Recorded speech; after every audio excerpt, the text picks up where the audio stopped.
from? I might have had 2 beers.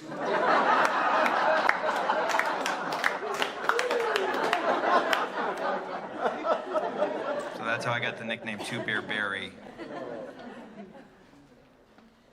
I'm getting the stink eye from Ed over here. Have I gone off format? My name is Barry, and I am an alcoholic. Hi. Are there any other alcoholics present?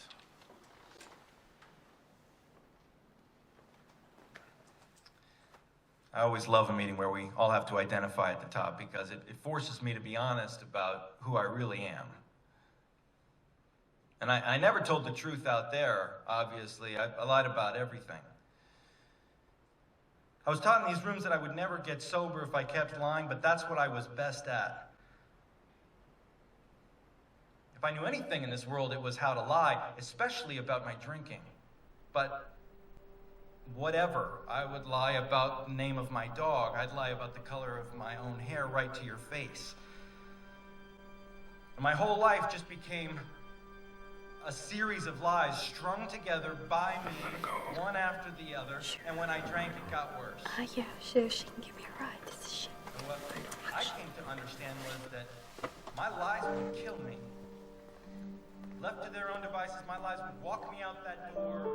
While we're making our way through a book that the Apostle Peter wrote to some people who had been scattered abroad, people who found themselves in positions that were not comfortable, people that found the deck stacked against them, so to speak. You know, we have a Hispanic church that meets here. I call him doctor, he's not a doctor, Pedro Garcia. I always say, Dr. Garcia, yes, Rod, you know, and we will cut up and everything. And his English is a lot better than my Spanish, so usually we talk in English. But when they started meeting here as a church, I mean, it's like, you know, every 2 days they had to meet here. They were just meeting here. And I said, Pedro, your church is wearing you out. He said, Rod, what do you mean? I said, they want to meet all the time. And I just didn't understand. You know, I like y'all, but I don't need to see you every day.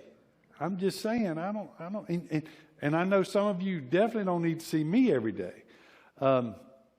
Else you'd be here at church. I'm just saying. You know who you are.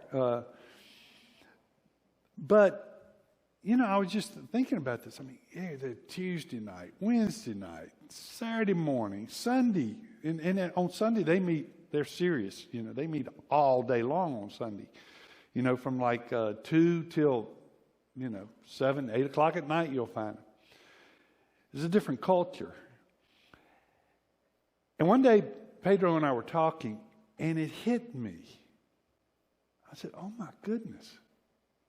I think I just had a breakthrough, Pedro. And, you know, Pedro's surprised because he rarely sees me having a breakthrough. So I said, I think I get it now. I said, the people in your church are in a culture that doesn't speak their heart language. Every day they're interacting with people that don't speak their heart language. Your heart language is the language you grew up speaking. It's the language you speak in your home. Southern was mine, quasi-Southern. And so all week long, every day in every situation, they are out in the world, in the workforce, in the neighborhood, everywhere where people don't speak their heart language. And then they come to this place. And this place is kind of sacred, as it were.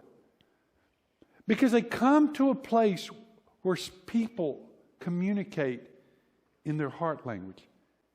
And it feels like home. And I understand that now. Because you want to be home and you want to feel at home.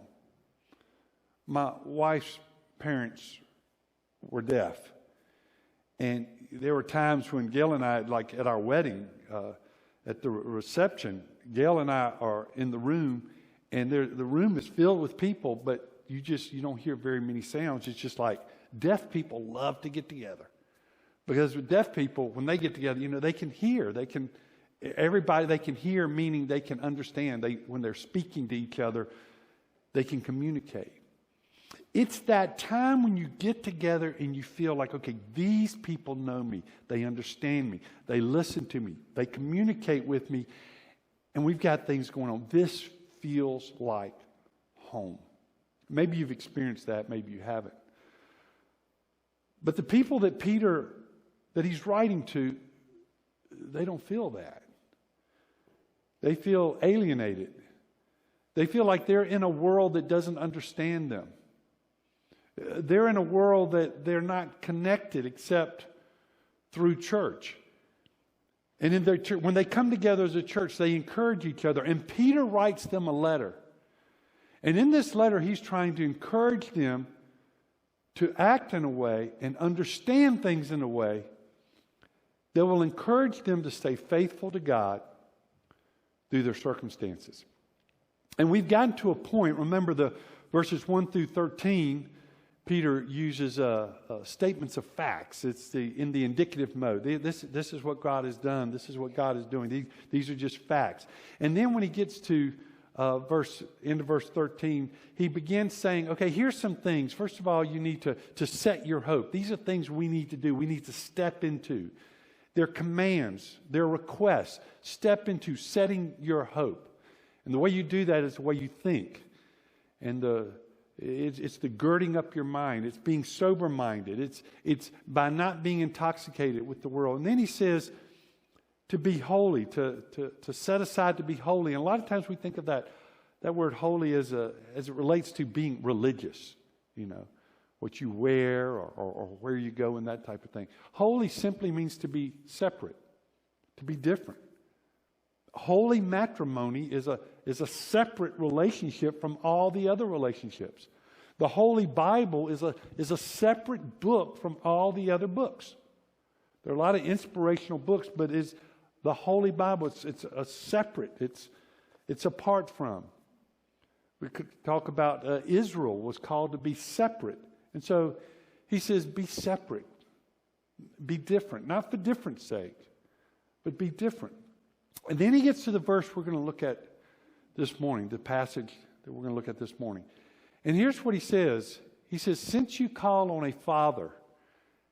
And here he's linking this concept that we have a relationship. Remember, he said that in a previous verses, just a few verses back. He says, as obedient children. He wants them to remember that they are in a relationship, that they have a unique relationship with God. And he says, some of your translations say, if you address God, if you call on God as Father. And we get the idea there where, well, if you do, well, you might not, but if you do, but that's not what it means. It means just what the NIV says here. It's assuming it's true. If you call on God as Father and knowing Him as your Savior, you should call on Him as Father. You've been brought into a unique relationship.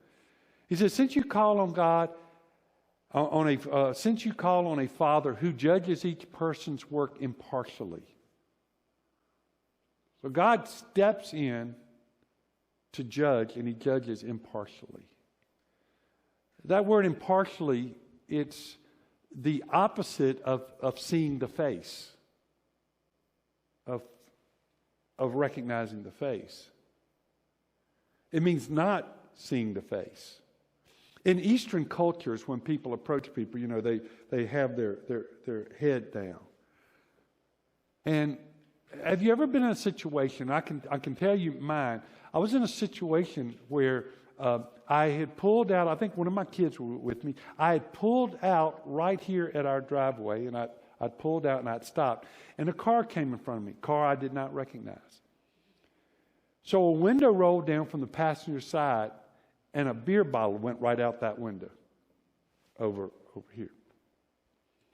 And if you knew how much trash and things I picked up on the road, they should give me one of these orange vests. I mean, everything from furniture, dressers, they dump it right out here. I'm going to get hurt one day doing it, but it just got the best of me. I said, okay, that's it. And I pulled it back, slammed that thing in park, and I jumped out of the car. I said, hey! And I looked, and it was somebody I knew. And at that moment, my brain started going, whoa, that's not what I expected. It wasn't a church member. Okay, yeah, just saying. It wasn't a church attender. But it was somebody I knew. And at that moment, I said, oh, it's you. And it was like, it's okay that it's you. Because I know you. And I know you didn't really mean to do that. Have you been in that situation where when you know somebody, the piece of your mind you were going to give the person that you didn't know, all of a sudden you go, well, no. God's not like that. God judges impartially. God exerts the judgment regardless of the face, because he judges the act. And he says, in fact, I've titled this Behavior That's Becoming. Behavior that's becoming. That behavior is not becoming of you. You're more than that. And so Peter's telling them here, since you call on a father who judges, and he judges impartially, he doesn't care if he's your kid or not your kid. He's going to judge impartially. He's going to judge acts. Live out your time. Now, I actually don't like the translation here. It's conduct yourselves. This is the command. Like he said, set your hope. Like he said, be holy. Here he's saying, conduct yourselves with fear, with reverent fear is the way it would link up. Conduct yourselves with reverent fear. Act in a way that shows reverent fear. What does that mean? That means that you understand God is a God that judges impartially. He's going to look at our works impartially.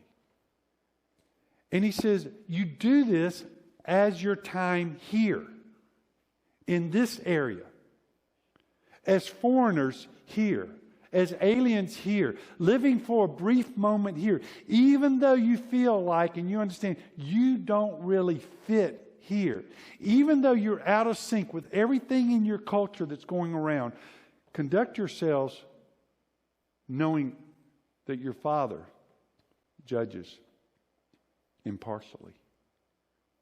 Well, why should you do that? Why should you act in a manner that's becoming of a child of the God of the universe? That's becoming of a person who's part of God's family. He tells us here, for you know that it was not with perishable things such as silver or gold that you were redeemed. Here's the first reference I think he's making in the book of 1 Peter to justification. Here's the first reference I think he's making to that point where we move from being alienated from God to becoming in God's family. He's using this concept or idea of redeemed. That word comes from someone that's a slave, that's in bondage, and they're purchased off of the slave block. That was what happened to the nation of Israel when the blood of the Passover lamb was put over the doorpost. That lamb paid a price, as it were, for the death angel to bypass them.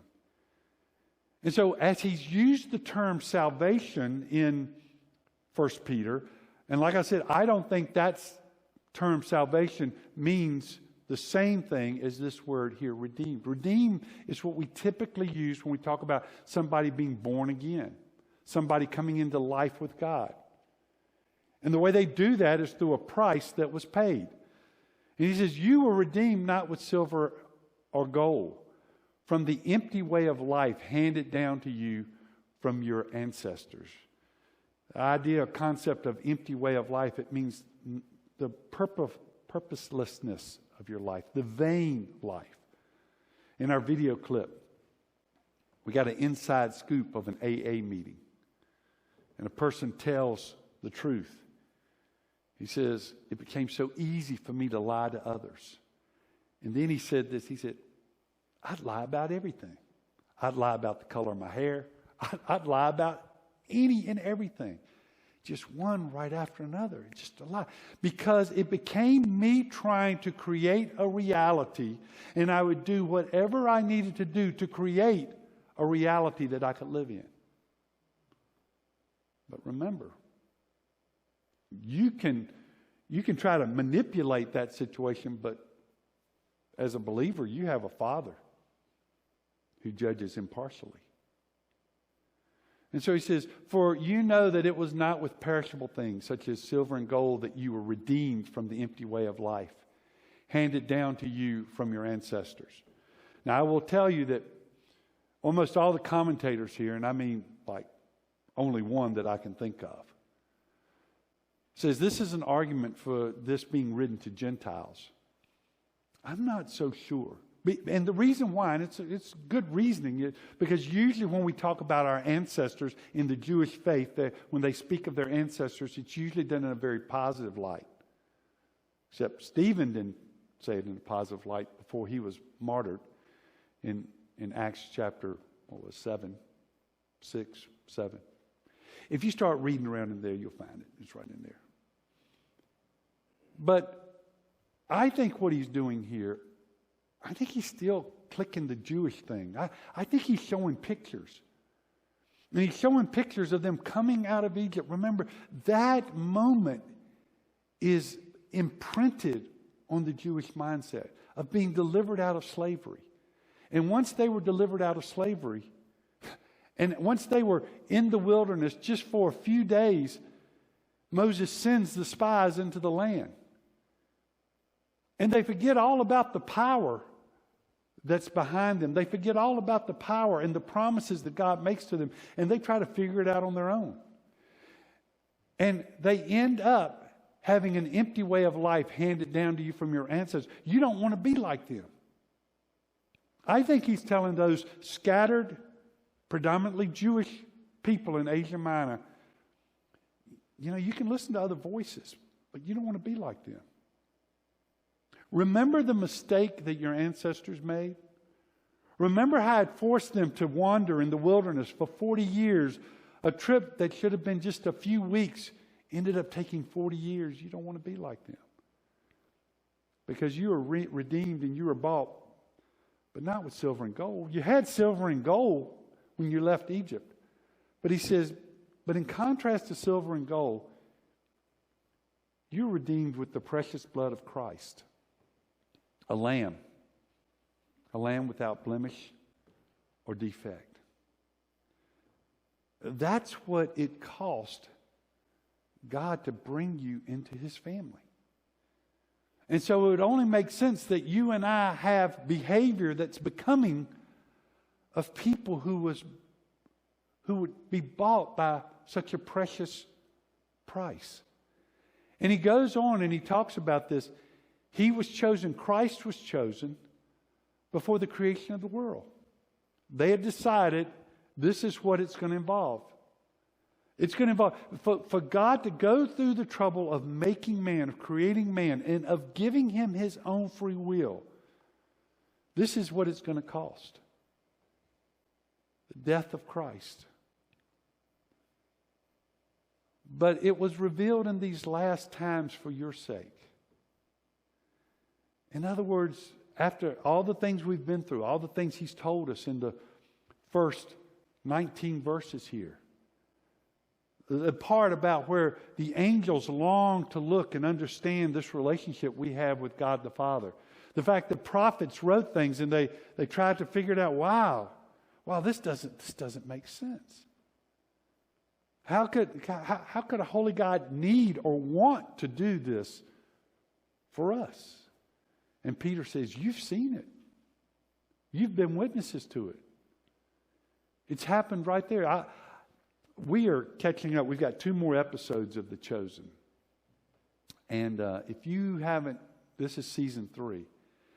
They do such a great job of giving you the feeling, the background of the suffering and the trials that people are going through.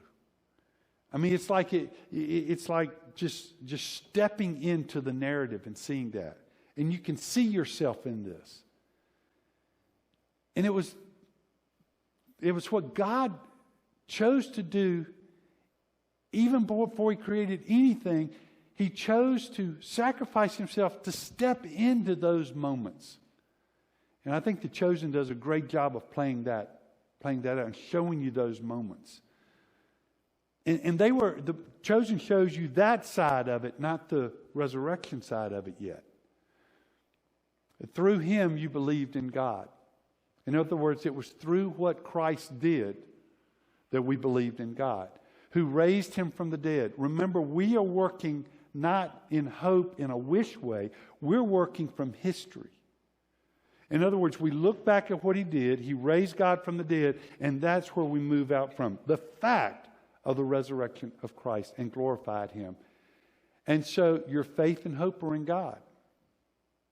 That he's using a logical argument here. So your faith and hope are in God. What else could your faith and hope be? I'll tell you what a lot of people's faith and hope are. It's in what they have. It's in where they are. It's in their position. Well, he's just told you that we were redeemed not with silver and gold. Not with those kind of precious things, but the precious blood of Christ. He says, so your hope, your faith and hope are in God. The result of that is our faith and hope is in God. So he's telling those readers of his letter to not look that your circumstances will change, because the chances are they won't. But the faithfulness of God will not change. And he's saying, look to that. Look to the faithfulness of God. I'll put it this way. He's saying that since you know this, since this information is not foreign to you, it's not strange for you, then there should be a resulting action from this. It happened this morning for most of you. And it happens every morning for most of you.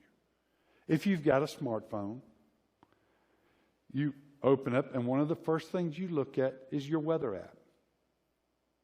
And so when you look at the weather app and it shows, it didn't say it this morning, it's snowing, but if the weather says it's 20 degrees, that information necessitates action. And what's your action? Oh, I'm going to wear a coat. Unless I'm from California, and then I'll wear shorts and a t-shirt. But it's the information necessitates action. The information you have makes you act and react to that information in a certain way. And that's what Peter's saying here. He's saying there is a judgment that's coming for believers. It's the Bema judgment is what it's called, or the judgment seat of Christ. It's when we will stand before God as believers, as his children. And all those motives, all those things will be judged. Works that we thought were so great and wonderful will be judged according to our motives. And maybe that was great, but the motive will end up being exposed. And Paul will write, he says, it will be tried and those things that are wood, hay, and stubble will be devoured. And those works that were good, precious stone, will be like precious stone, and they'll remain. And that's what he's talking here. He's saying, since we understand that God is our Father and he judges impartially. It's not one of those things to where it's like, oh, he's my dad and he's going to let me by with it. It doesn't judge like that. You know the kids. You were in this class with the kids. It was the kids that would always try to get by with something because they knew, well, if I get in trouble, my dad will get me out or my mom will get me out because they have position. God's position doesn't mean he's going to do that. So he wants you to behave in a manner that's becoming a child of God. And he wants to encourage us with that. Not beat us over the head with that, because we know more. We don't have to live in a vain way of life, in an empty way of life, in a life of lies, to tell ourselves something that's not true. Instead, we tell ourselves that the God of the universe, who loved us so much who was not content on us staying in slavery, bound to our desires and wishes. Instead, He redeemed us. And He brought us into new life. And He gave us freedom. And that freedom was a freedom to love God and come into His family. There was a preacher preaching one time, and he had a goldfish bowl by his pulpit, on the pulpit there, and it was on a little table right beside there. And so as he was preaching, and about 2/3 of the way through his sermon, he reaches in the goldfish bowl, grabs that goldfish, and he lays it out on the table. And he just goes back to preaching. Well, at this point, nobody's hearing him, because everybody's looking at that goldfish. And that goldfish is kind of, you got 7-year-old boys going, and he's preaching away. And, after about a minute, which seems like a long time, people started getting nervous and everything. And finally, as it was approaching 2 minutes, somebody says, "Put the goldfish back. Put it back."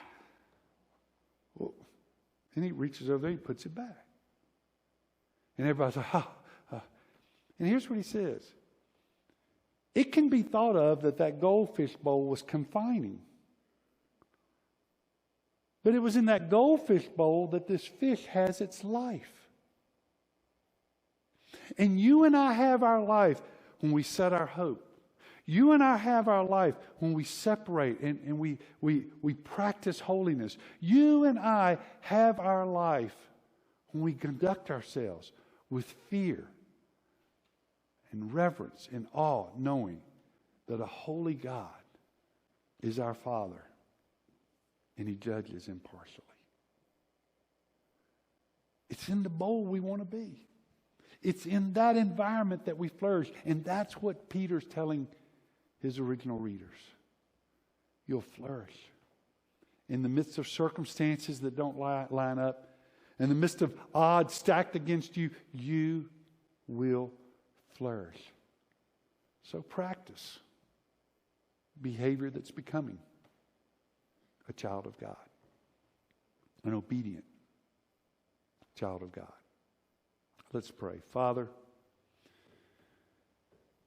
thank you for words of encouragement, words that cause us to lift our eyes above our present circumstances. Some of us, Father, are battling infirmities. Our bodies are breaking down. And some of us are in pain 24/7. Some of us face relationships at work that are causing us unbelievable stress. Some of us in our homes we feel fractured and we feel the stress. Father, thank you for reminding us that these are but light and momentary afflictions, set for a time that's not permanent, a time that's limited on our time here. Thank you for the promises. And not only that you promised us,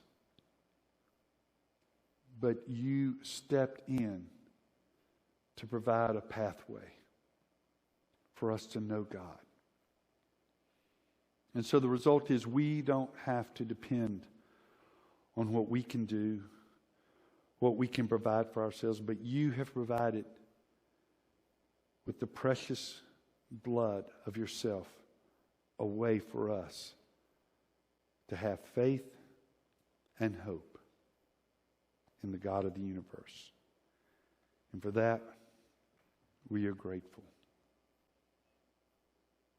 Help us remind us of these. Every morning when we look at our weather app, help us remind ourselves that produces an action. Just like our relationship of being in God's family. For it's in Christ's name I pray. Amen.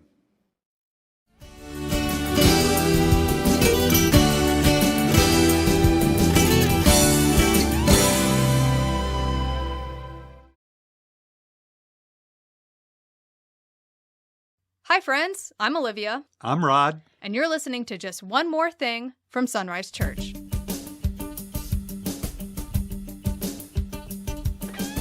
Hi, everyone. Welcome to Just One More Thing from Sunrise Church. Today we are covering the March 12th sermon, Behavior That's Becoming. But first, since we weren't here last week, is there anything you want to say about the March 5th sermon? What was that called? Against the Grain. Against the Grain. Anything that you want to address there? Yeah, my just one more thing for that previous week's sermon was in verse 15, Peter says, he refers to them as being called. He said, but just as he who called you is holy, so be holy in all you do. And so that's the imperative there, to be holy. And we talked about in the sermon that holy means to set apart. It means to be separate from. And what's interesting in that word called is that God in his otherness, in his separateness from us, reaches out. He calls us from his otherness, and he reaches into our world to draw us to himself.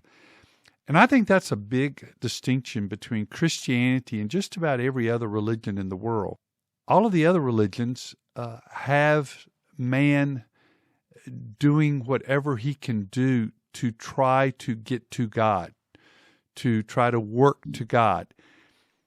And Christianity, and I think to some extent the Jewish religion, gives a picture of a God who reaches out from his otherness, from his distinctiveness of being divine, to reach down to us. So I thought that was interesting. I didn't cover it in the sermon, and I felt like it needed to be addressed. Yeah. Okay. So now looking a little further in 1 Peter, we covered chapter 1, verses 17 through 21 on March 12th. And so you looked at this, or you titled this Behavior That's Becoming, and Peter starts off by saying, conduct yourselves in a manner. So what is it about what they could have done, I guess? Like, why does he need to tell them, conduct yourselves in this way? Versus, what's the alternative? Well, I think there's behavior that's unbecoming of their position. And he gives them two reasons to do that. One, because that's the imperative. Conduct yourselves in fear or in awe or in a manner of respecting and reverencing God, your Father. And he gives them two reasons for doing that. And he says the first reason is because God is an impartial judge. And if there was one moment in that sermon that I kind of lit on, was that aspect. Because that word, we talked about in the sermon, that word impartial, it means without a face, that God does not make any distinction in his judging. He doesn't... It's like the justice's blind statue with the blindfold over the eyes. Exactly. God is going to judge not on the basis of a curve. He's going to judge everyone in a fair manner, irregardless of who they are, as his children. Because he's talking about, I think, the judgment seat of Christ, the judgment seat that believers go through at the what's called the Bema seat judgment. But he says we should conduct ourselves in a manner that's becoming, if I want to use my understanding of the passage, because number one, God is an impartial judge. He judges with a blindfold on, to use your analogy. And secondly, it's because of the price that's been paid for us. It hasn't been a price of gold or silver or perishable things, is the term Peter will use, but it's been with the precious blood of Christ. And then he uses that as of a spotless lamb. And, of course, that brings us back to all the imagery of the Old Testament. You know, if there's one thing that I've really gotten in this first chapter of Peter, I've really enjoyed, is how many times he uses a picture to communicate a concept. It's not just the abstract concept itself, but he links these in pictures that are going to be memorable and that are going to strike at the heart of who these believers are. And I think he does that so they can carry this information with them for all of their lives. They can carry it in their hearts. And so I found that interesting. Yeah, especially when he compares it to things like silver and gold. Whenever they see that, it was kind of like what you were saying about the weather app, where it spurs us to action once we look at what the weather's going to be for the day. So it's that tangible reminder. Whenever we look at a weather app, we should remember, hey, there's other actions. Yeah, because the weather app doesn't say it's going to be 22 degrees outside, carry a jacket. All it's doing, it's giving you the information, and it assumes that you're going to know what to do with that information. And so I was trying to link the information we have with the action that should follow, and especially in this passage, I think that's the motivation for behavior that's becoming. The other thing that was interesting in this is when he ends this passage in verse 21, he says, so that, or the result of this information is that your faith and hope are in God. And I did not come across any commentators that made this link, but I just got to thinking, well, what else would their faith and hope be in? Well, it would tend to be in those perishable things of gold and silver. And so I think that's why he draws that contrast, so that they would not hope in the things that are, we're going to see this next week, fading away, the perishable things, the things that are fleeting, but that they would hope in God, who has demonstrated through the sacrifice of his Son and through the resurrection, the victory that he won for us. And that's where our hope should lie, and that's where Peter wanted his readers back then, their hope to lie. So one thing that I did want to touch on, because I found this interesting, is, and once you said it, I was on board.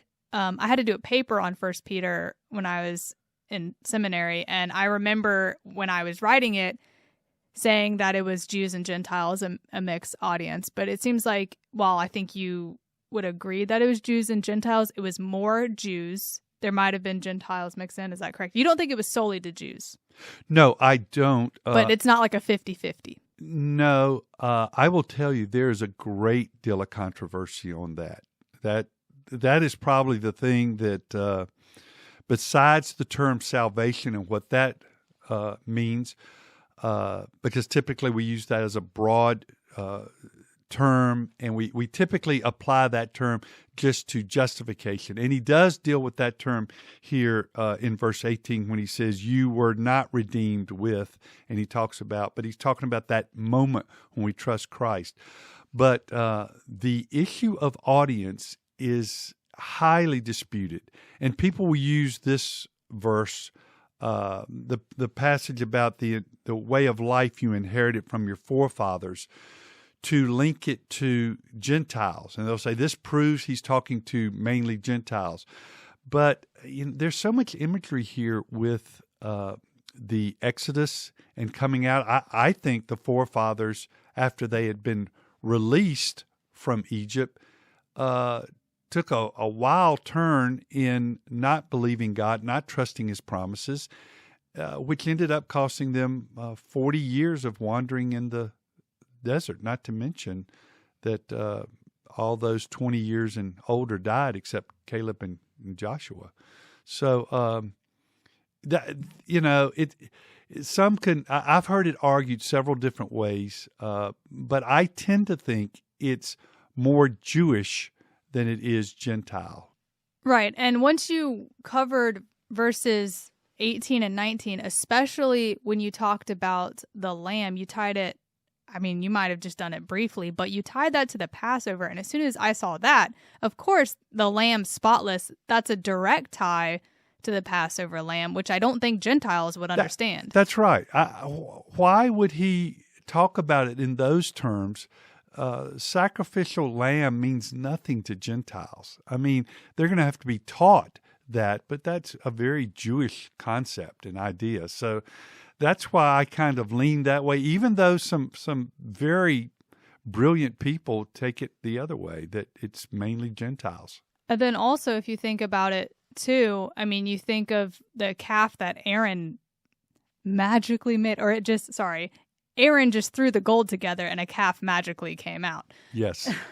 But you think about that made from gold, and then throughout Israel's history, you have kings that aren't good making idols and things out of silver or whatever. So I can totally see how verse 18, in those negative connotations tied to the Jews' forefathers, and because I think maybe the reason people say Gentiles is because it's in a bad light. It's not a great light. That's right. No, so you're exactly right. Oh, this is written to Gentiles. But if you look at the history of Israel and the kingdoms, especially when they split, I mean... No, you're exactly right on that, because number one, they say it because of geography, because it's in Asia Minor. But the second reason is because rarely when the terms in the New Testament are used referring to the forefathers, that's generally speaking in a very positive light. And to put this in this way, they say that's too negative a light that Peter would draw, so he must be referring to Gentiles. But I just don't find that logic compelling. Like you see in the flow of this passage, it seems to me that it leans more the other way, towards a more Jewish audience.